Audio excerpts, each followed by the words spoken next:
বড় মাঠে আসলাম আইসক্রিম এবং ভেলপুরি খেতে। এখানে আসে দেখি ছোটখাটো একটা কনসার্ট শুরু হয়ে গেছে।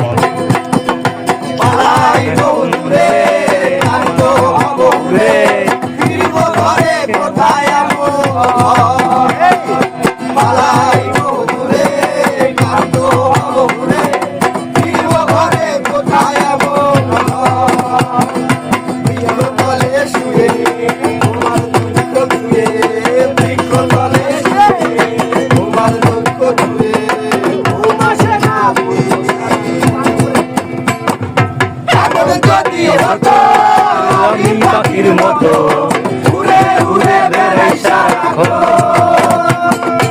এমন যদি হতো আমি পাখির মতো উড়ে উড়ে বেড়াই সারাক্ষণ।